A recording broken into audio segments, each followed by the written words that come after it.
The sage smoke spiraled upward like prayers given wings, carrying with it the weight of centuries. But all Maria Santos could see through the chaos was blood spreading across her grandfather's weathered forehead, as he lay crumpled beside the overturned blessing table, sacred objects scattered like broken promises across the trampled grass. "Get away from him!" she screamed, her voice cutting through the sirens and shouting crowd. "He's 87 years old!" 2 hours earlier, the Riverside Community Health Fair had buzzed with the gentle energy of a Saturday morning well spent. Families wandered between colorful tents, offering free blood pressure checks, nutrition counseling, and wellness workshops. Children clutched balloons shaped like stethoscopes, while their parents sampled organic honey and discussed yoga classes with smiling instructors. Maria had arrived early to set up her grandfather's traditional healing booth, just as they had done for the past 3 years. Elder Joseph Crow Feather sat cross-legged on a woven mat, his silver hair braided with small eagle feathers, eyes closed in meditation. The morning sun caught the intricate beadwork on his vest, each pattern telling a story passed down through 7 generations of their Lakota family. "Grandfather, the fair organizers want to start the opening blessing in 10 minutes, Maria said, arranging bundles of sweet grass and cedar on the small wooden table they'd carried from the reservation. Joseph opened his eyes slowly, the way ancient trees wake from winter dreams. "The spirits are restless today, granddaughter. I feel something coming." "You always say that," Maria laughed, though something in his tone made her glance nervously at the growing crowd. At 28, she'd spent enough years bridging the world between her grandfather's traditional ways and her nursing degree to recognize when his intuition deserved attention. The opening ceremony had gone smoothly. Joseph's voice had carried across the fairgrounds as he offered prayers in Lakota, then English, asking the 4 directions to bless the day's healing work. Several attendees had approached afterward, curious about the sage burning in his copper bowl, the eagle feather he used to fan the smoke toward visitors who requested blessings. "What exactly are you doing?" asked Mrs. Henderson, a regular at the fair who always lingered near the massage therapy tent. Her tone carried genuine interest, not the suspicion that had followed Joseph's family for decades in this town. "Smudging ceremony," Joseph explained patiently, his English careful and precise. "Sage smoke carries prayers upward, cleanses negative energy. Very old practice. Many tribes use different plants, different methods, but the intention is always healing." Mrs. Henderson nodded thoughtfully. "My daughter struggles with anxiety. Would it be appropriate for her to receive a blessing?" "All are welcome," Joseph smiled, gesturing to the mat beside him. "Healing has no color, no boundary, only open heart needed." That's when Karen Mitchell first noticed them. Karen had been circling the fairgrounds for 20 minutes, her jaw tightening with each step. The volunteer coordinator had assigned her to man the information booth, a thankless position she'd specifically requested to avoid. But watching other volunteers get the prestigious assignments, especially managing the stage area where local politicians would speak, had ignited the familiar fire of injustice that always burned in her chest. She'd complained twice already about the placement of her booth, too close to the children's activities and too far from the main walkway. Now, watching people gather around what she could only describe as some kind of primitive ritual, her frustration found a new target. "Excuse me." She marched up to Maria, who was helping an elderly woman named Mrs. Chen receive a blessing from Joseph. "Is this booth registered with the health department? Are you licensed to provide medical services?" Maria looked up, still holding Mrs. Chen's hands as Joseph completed the prayer. "We're not providing medical services. This is spiritual healing, traditional blessing ceremony, It's clearly marked on our permit. Spiritual healing. Karen's voice rose sharply. At a health fair, with vulnerable people. Mrs. Chen stood slowly, her face peaceful. Thank you, Elder Crowfeather. I feel much lighter now. Karen watched the exchange with growing alarm. In her mind, she saw manipulation, saw innocent people being deceived by what she could only understand as witchcraft. Her mother had filled her childhood with warnings about such things, stories of dark magic disguised as healing, of demons that spoke through smoke and chants. I'm calling security, Karen announced, pulling out her phone. Ma'am, Maria said calmly, we have all the proper permits. Fair organizers approved our participation. We're not charging money, not making medical claims, just offering traditional prayers for those who request them. But Karen was already dialing, her fingers shaking with righteous fury. Not security. 911. Emergency services. What's your emergency? I need police at Riverside Park immediately. Karen's voice cracked with hysteria she hadn't expected to feel. There's some kind of witch practicing black magic at a public event. She's got people sitting in circles, burning things. Chanting children are watching this. Ma'am, can you slow down and tell me exactly what you're observing? Witchcraft. They're cursing people. I watched them put some kind of spell on an old Chinese woman. She was speaking in tongues or something. This is a health fair with families, and they're practicing the occult. Maria heard enough to understand what was happening.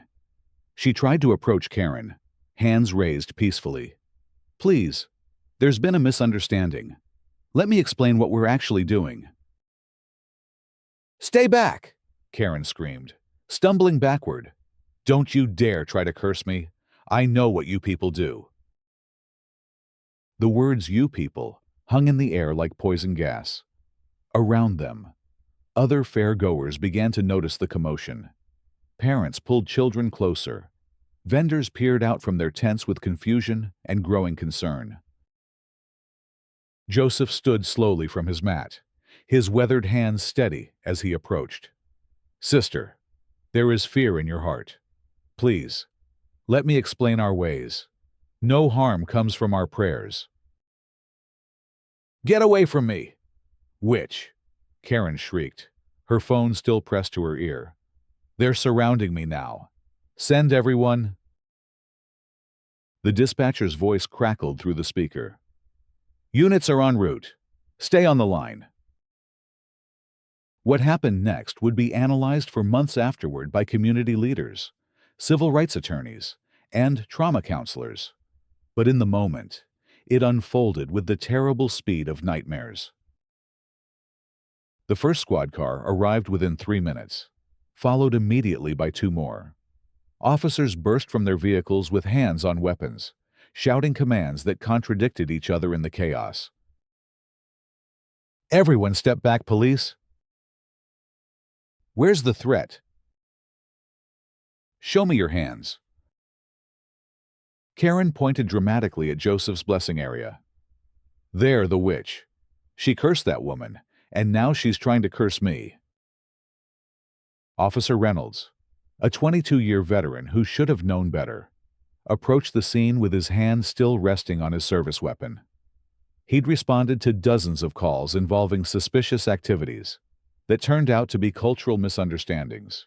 But Karen's hysteria was infectious, and the crowd's nervous energy made his pulse quicken. What's going on here? He demanded, looking between Maria, Joseph, and the scattered items on their blessing table. Officer, we're participating in the health fair with full permits. Maria began, her nursing training keeping her voice steady despite the adrenaline flooding her system. This woman called in a false report. We're conducting traditional Native American blessing ceremonies for willing participants. She's lying, Karen interrupted, her face flushed and sweaty. I watched them bewitch that old woman. They were chanting and burning things, and she started speaking in tongues. Mrs. Chen, who had been enjoying a cup of herbal tea at a nearby booth, hurried back when she heard the commotion. "Excuse me. What's this about, officer? I think there's been a terrible mistake." "Ma'am, step back, please," Officer Reynolds commanded, his training warring with his instincts. The crowd was growing larger, phones appearing as people began recording. He could feel the situation spiraling beyond his control. "This is insane," shouted Tom Martinez, one of the fair organizers who had finally made it to the scene. "Elder Crow Feather has been blessing our events for 3 years. He's a respected member of our community." But Karen wasn't finished. Seeing the officer's hesitation, she sensed her moment slipping away. "They're all in on it. The whole fair is compromised. Check their table. They've got all kinds of witchcraft supplies." Officer Mitchell, Reynolds' partner, made the decision that would haunt him for years. He approached Joseph's blessing table and began examining the sacred objects: bundles of sage, cedar, sweetgrass, an eagle feather, a small drum, crystals and stones arranged in meaningful patterns. "Sir, I need you to step away from this area while we investigate," he told Joseph. Joseph's eyes filled with a sadness that seemed to come from centuries of such moments. "Officer, these are sacred items. Please handle them with respect." "Just step back, sir." That's when Mrs. Patterson arrived. Mrs. Patterson had been chatting with friends at the organic vegetable booth when she heard the sirens. A retired teacher who'd spent 40 years working with diverse communities. She recognized trouble when she saw it. But even her decades of experience hadn't prepared her for what she witnessed next. "What in God's name is happening here?" she demanded, pushing through the crowd just as Officer Mitchell began sweeping Joseph's sacred objects into an evidence bag. "Ma'am, please stand back," Reynolds warned. "I will not stand back. That man is a decorated veteran and respected elder. You're treating sacred religious items like crime scene evidence." Her words carried across the crowd like wildfire. Veteran, elder, religious items. People who had been uncertain about what they were witnessing suddenly understood the gravity of what was happening. "Is this true?" Reynolds asked Maria. "He's a veteran." "Vietnam War," Maria replied, her voice thick with emotion. "Purple Heart recipient. He's been serving this community for decades, offering traditional healing to anyone who asks." The officer's hand finally moved away from his weapon. "Ma'am." He turned to Karen. "Are you certain about what you observed?" But Karen was past the point of rational thought. The attention she'd craved, the vindication she'd sought, was slipping away as the crowd's sympathy shifted toward Joseph. In her mind, this became proof of a deeper conspiracy. "They've brainwashed all of you," she screamed. "Can't you see what's happening? They're using dark magic to control your minds. That's how witchcraft works." The crowd's murmur turned ugly. Someone shouted, "Lady, you're crazy!" Another voice called out, "Leave the old man alone." Joseph, perhaps trying to defuse the situation, or perhaps simply acting on decades of instinct to comfort the troubled, took a step toward Karen with his hands extended in a gesture of peace. "Sister, please, let me help you understand." "Stay away from me," Karen screamed, stumbling backward into the crowd. "He's trying to hex me. Don't let him touch me." What happened next took less than 30 seconds, but would replay in slow motion in dozens of nightmares for years to come. Karen's backward stumble turned into a full panic run. The crowd, already agitated and confused, surged in multiple directions. Parents grabbed children. Vendors abandoned their booths. Someone screamed, "What's happening?" And someone else yelled back, "Witch!" And suddenly rational thought evaporated in the face of primal fear. Officer Mitchell, trying to maintain control as people pressed around him, raised his voice above the chaos. "Everyone calm down, step back." But a man named Derek Walsh, who had been drinking beer since 10 in the morning, and whose understanding of the situation came entirely from Karen's screaming, decided this was the moment to be a hero. "Get the witch!" he shouted, charging toward Joseph's blessing area. Derek was followed by his teenage son and two other men who seemed to think they were protecting the community from genuine supernatural threat. They hit Joseph's table like a tsunami, scattering sacred objects in all directions, overturning the carefully arranged space where dozens of people had found peace just hours before. Joseph, trying to protect his grandfather's drum from being trampled, bent down to gather it. Derek Walsh, his judgment clouded by alcohol and adrenaline, saw this movement as an attempt to cast a spell and shoved the 87-year-old elder hard enough to send him sprawling. Joseph's head struck the corner of the overturned table with a sound that cut through the chaos like a gunshot. Everything stopped. Blood spread across Joseph's forehead in a thin red line. His eyes were closed, his breathing shallow. The eagle feather he'd been holding drifted away on the wind like a departing spirit. "Grandfather." Maria dropped to her knees beside him, her nursing training taking over. "Call 911. I need paramedics now." "Oh, God."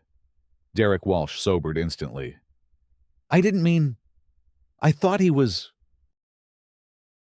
"You thought what, Mrs.?" Patterson demanded, her teacher's voice carrying the authority of decades spent dealing with bullies. "You thought an 87-year-old man was going to curse you with a prayer feather." Officer Reynolds finally took control of the scene, calling for backup and medical assistance while clearing space around Joseph. But the damage was done. An elder lay bleeding in the grass, his sacred objects scattered like broken dreams, while his granddaughter fought to keep him conscious. "Stay with me, grandfather," Maria whispered, pressing her scarf against his bleeding forehead. "The spirits aren't ready for you yet." Joseph's eyes fluttered open, focusing on her with effort. "The drum," he whispered. "Find my grandfather's drum." "It's here. It's safe," she lied, seeing the instrument's broken frame scattered across the grass 20 feet away. The paramedics arrived within minutes, but it felt like hours. As they worked to stabilize Joseph, the crowd that had moments before been consumed by mob mentality stood in stunned silence. Parents covered their children's eyes. Vendors emerged from wherever they'd hidden to survey the destruction. Karen Mitchell stood alone near the information booth, her phone still clutched in her trembling hands. The righteous fury that had carried her through the past hour had evaporated, leaving behind only the cold realization of what she'd set in motion. "Ma'am." Officer Reynolds approached her as his partner continued investigating the scene. "I need to speak with you about your 911 call." I saw what I saw," she said, but her voice lacked the conviction it had carried earlier. "What exactly did you see? Be specific."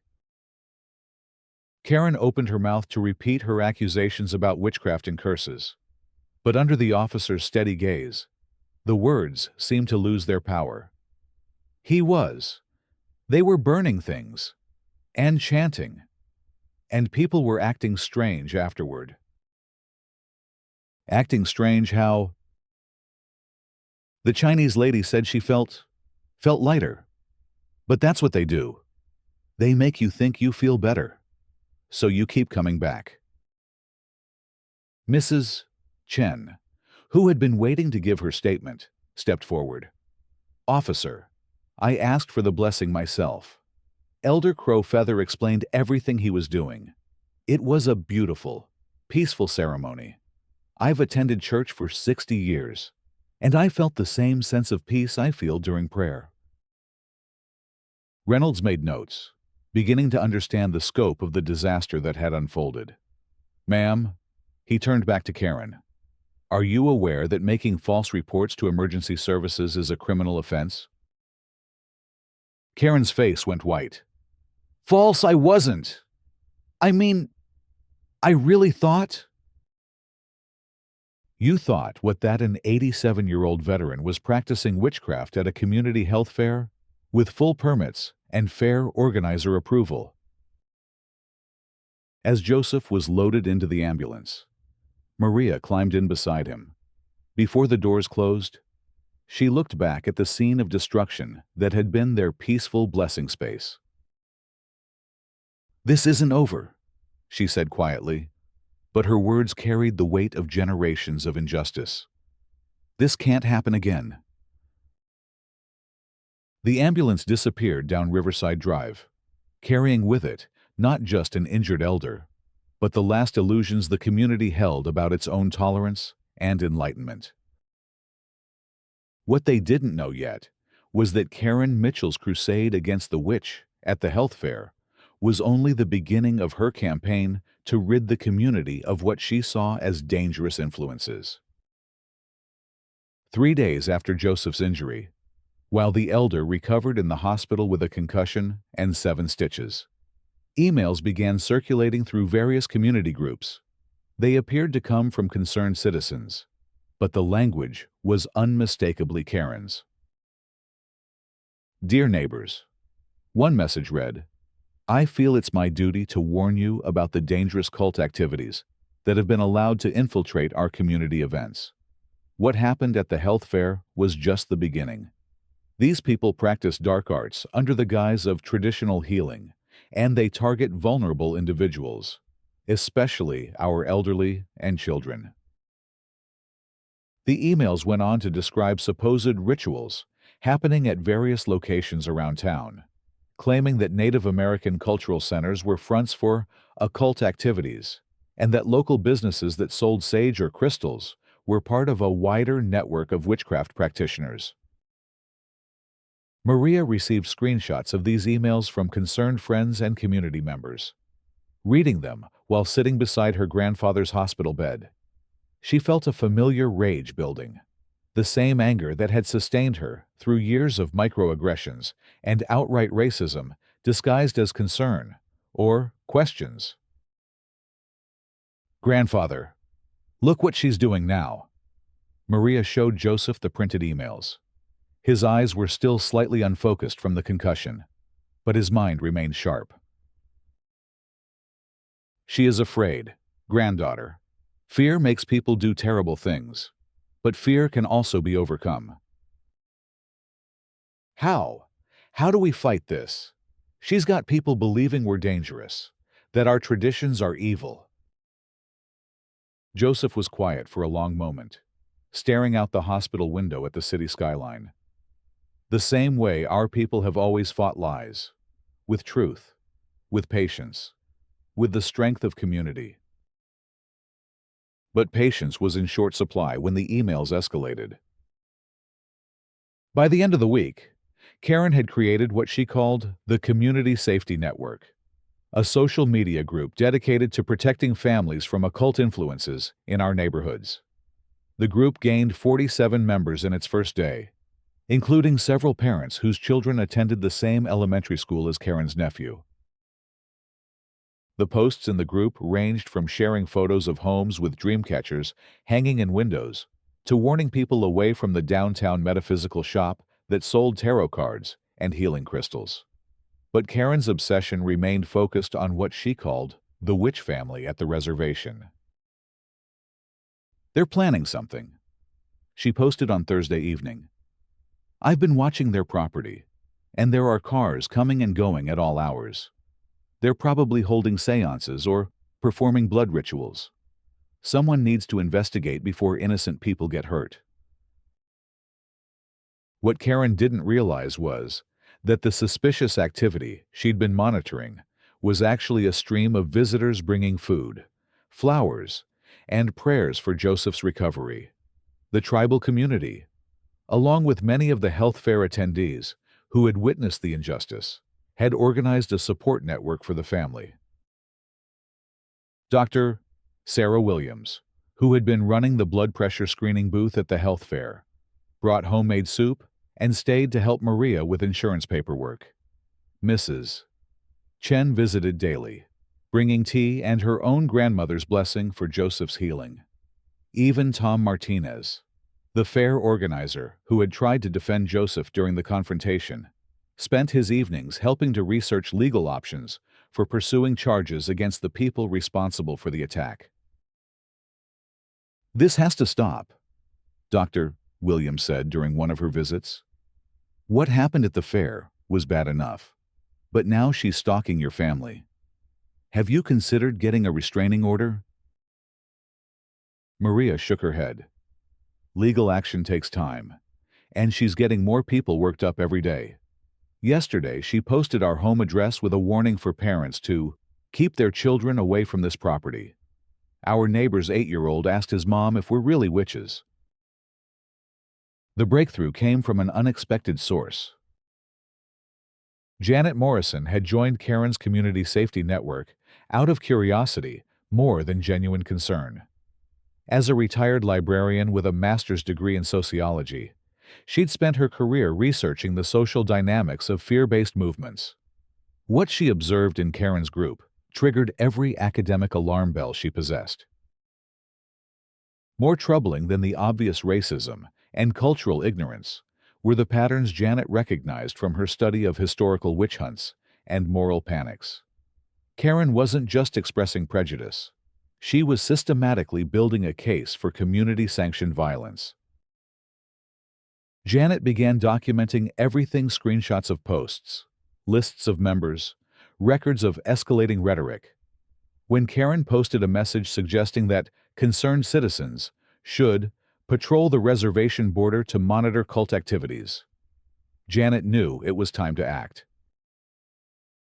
She reached out to Maria through mutual friends, offering not just the evidence she'd gathered, but her professional expertise in combating organized harassment campaigns. "Your family is dealing with what social scientists call stochastic terrorism," Janet explained during their meeting at Maria's kitchen table. "She's using inflammatory rhetoric to inspire others to take action against you, while maintaining plausible deniability about her own intentions." Maria studied the printed screenshots spread across the table. The progression was clear, from initial accusations of witchcraft to claims of community danger to suggestions of citizen action. "What can we do?" The police said they can't act on social media posts unless there's a direct threat. "There's another approach," Janet said. "Community education. Sunlight is the best disinfectant for this kind of hatred." People joined her group because they're afraid of what they don't understand. If we help them understand, they'll stop being afraid. Joseph, who had been listening quietly from his chair by the window, spoke up. "You want to hold ceremony?" Both women turned to him. His injuries were healing, but the doctors said the concussion would affect his balance and memory for months. "Not ceremony. Grandfather, education, teaching." "Same thing," Joseph smiled. "Ceremony is teaching. Teaching is ceremony. When people see truth, fear goes away." Janet nodded slowly. "He's right. We need to give the community a chance to see your actual traditions, not Karen's distorted version of them." The planning took 2 weeks. Tom Martinez, eager to make amends for the disaster at the health fair, offered the community center for what they decided to call Cultural Understanding Night. Dr. Williams reached out to colleagues in anthropology and Native American studies at the local university. Mrs. Patterson contacted every teacher she'd worked with in her 40-year career, asking them to encourage families to attend. But the real work was being done quietly by Janet Morrison. Using her librarian skills and social media savvy, Janet had been infiltrating not just Karen's community safety network, but several other local groups where fear and misinformation were spreading. What she discovered was both more complex and more dangerous than anyone had realized. Karen's anti-Indigenous campaign was part of a broader pattern of targeting any community members who seemed different or foreign. Over the past year, she had tried to organize boycotts against the halal grocery store, complained to the school board about diversity education, and lobbied to remove books about different cultural traditions from the public library. Each campaign had fizzled out before gaining serious traction, but Karen had been refining her tactics, learning what language and arguments resonated most strongly with people's fears. The attack on Joseph and his family was her most successful effort yet at mobilizing community action based on prejudice.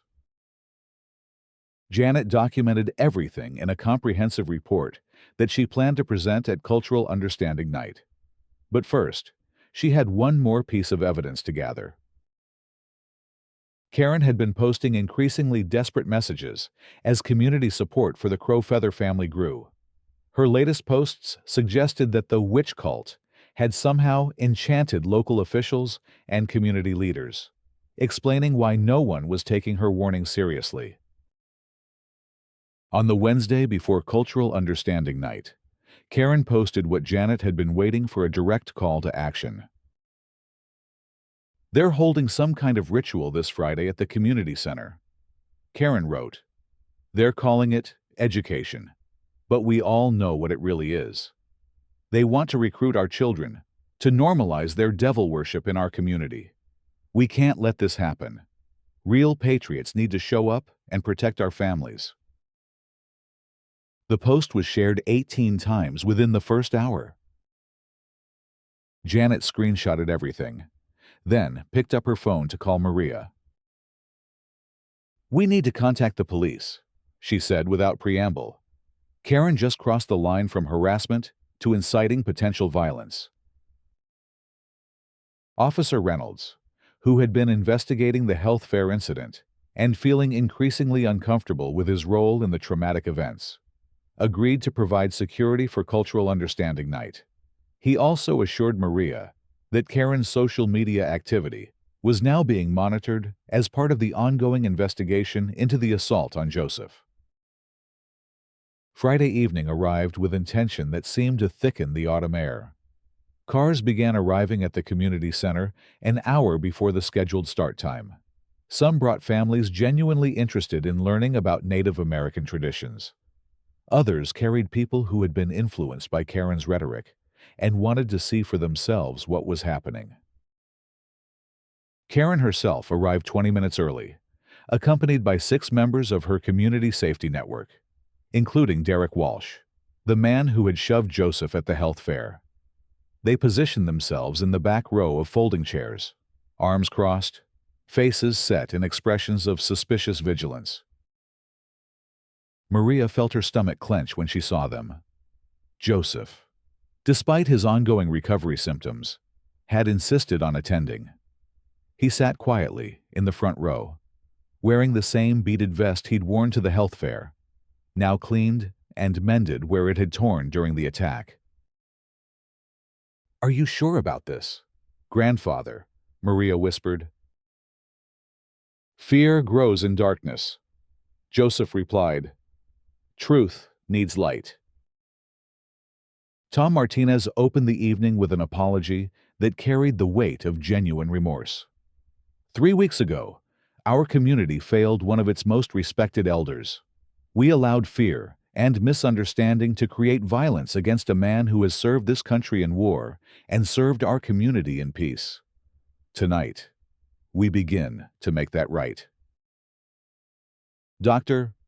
Sarah Williams spoke next, explaining the medical and psychological benefits of traditional healing practices, the growing research supporting Indigenous wellness methods, and the integration of cultural healing with modern medicine. Her presentation was calm, factual, and thoroughly documented with peer-reviewed research. But the evening belonged to Joseph. Despite his concussion-related fatigue, the elder stood slowly and walked to the center of the room. His voice was quieter than it had been before his injury, but it carried to every corner of the space. My name is Joseph Crow Feather. I am Lakota. I served this country in Vietnam War, received Purple Heart for wounds in service of America. I returned home to reservation, learned traditional ways from my grandfather, same ways his grandfather learned from his grandfather. Joseph paused, his eyes finding each person in the audience. When his gaze reached Karen's group in the back row, he held it for a moment without anger or accusation.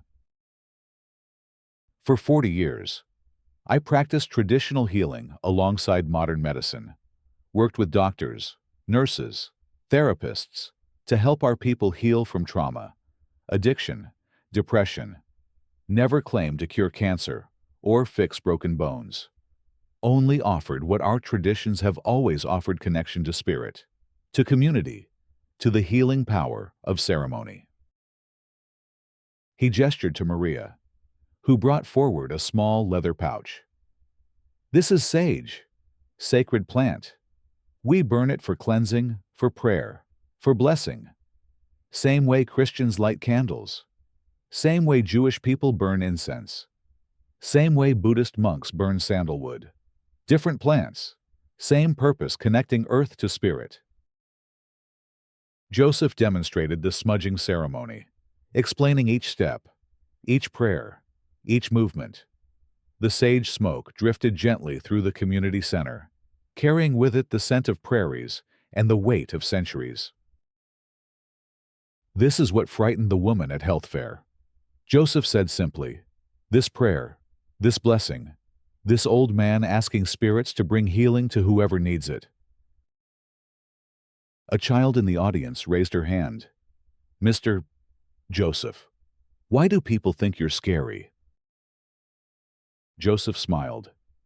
The first time Maria had seen him truly smile since the attack. Sometimes people fear what they don't understand. Little one, like being afraid of thunder until someone explains it's just clouds talking to each other. The question and answer session continued for an hour. Families asked about traditional medicines, about the significance of eagle feathers, about reservation life and tribal sovereignty. Joseph answered each question with patience and wisdom, transforming fear into curiosity, suspicion into understanding. But Karen remained unmoved. This is exactly what I warned you about, she announced, standing abruptly as the formal presentation concluded. He's using emotional manipulation to make you trust him. That's how cult leaders operate. They seem harmless, even wise, until they have power over you. The room fell silent. Parents pulled children closer. The fragile bridge of understanding that had been built over the past 2 hours trembled under the weight of renewed fear. Janet Morrison stood up from her seat in the middle section. Karen, I think it's time the community heard the full truth about your campaign against this family. She walked to the front of the room, carrying a thick folder of printouts. Ladies and gentlemen, over the past month, I've been documenting a systematic harassment campaign conducted through social media.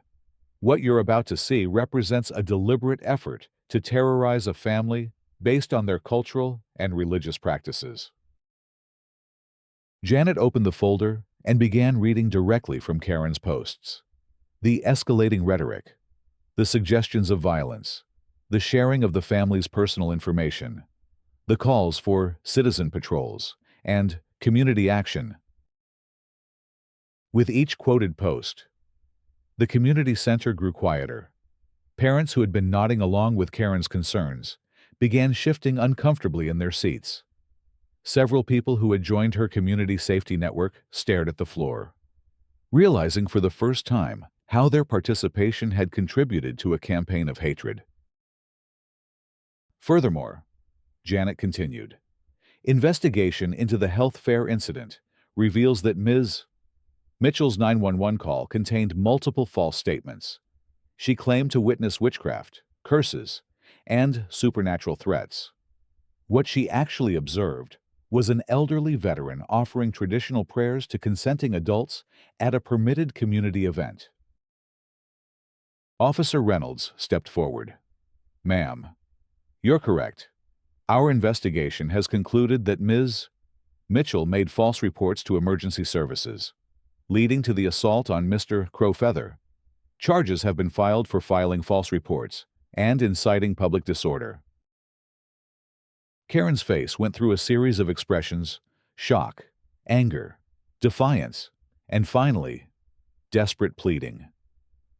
"You don't understand, they've gotten to all of you. Can't you see how they work? They make you think they're the victims while they spread their influence." "What influence, Mrs.?" Chen stood up, her voice carrying the quiet authority of her 60 years. "Elder Crowfeather blessed me at the health fair. The only influence I felt was peace. The same peace I feel in church when I pray to Jesus.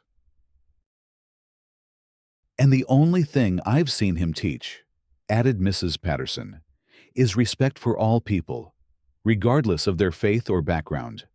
Unlike some people in this community, who seem to think their way is the only acceptable way to pray." Derek Walsh, the man who had physically attacked Joseph, stood up slowly. His face was pale, his hands shaking slightly. I want to apologize. To Mr. Crowfeather, to his family, to everyone who was at the health fair. I let fear turn me into someone I don't recognize." He walked to the front of the room, stopped in front of Joseph's chair, and held out his hand. "Sir, I'm deeply sorry for hurting you. There's no excuse for what I did." Joseph looked at the outstretched hand for a long moment, then slowly reached up to take it. "Fear makes people do terrible things," he said quietly. "But courage helps them do better." The handshake between the elderly Native American veteran and the man who had assaulted him became the image that would define Cultural Understanding Night. Someone photographed it, and by morning it would be shared thousands of times across social media, becoming a symbol of reconciliation and the possibility of overcoming prejudice through education and empathy. But Karen couldn't accept what was happening. Watching her support crumble, seeing her narrative fall apart in the face of truth, she made one final, desperate attempt to regain control. "You're all under their spell," she screamed, pointing at Joseph and Maria. "They've bewitched this whole community. Can't you see what's happening? They're destroying our Christian values, our American way of life." The silence that followed was complete and devastating. Finally, a voice spoke from the back of the room. It belonged to Pastor Mike Henderson from the First Methodist Church, who had arrived late and had been quietly observing the proceedings. "Karen," he said gently, "I've listened to everything that's been shared tonight. I've heard Elder Crowfeather speak of prayer, of healing, of community, of service to others. These are not values that oppose Christianity. These are Christian values, expressed through different traditions." Pastor Henderson walked to the front of the room. "Jesus taught us to love our neighbors, to welcome strangers, to heal the sick, to comfort the afflicted. I see those teachings reflected in everything this family has done for our community. What I don't see reflected in your actions, Karen, is the love and acceptance that Christ commanded us to show others." The pastor's words seemed to finally break through the bubble of delusion that had sustained Karen through weeks of escalating hatred.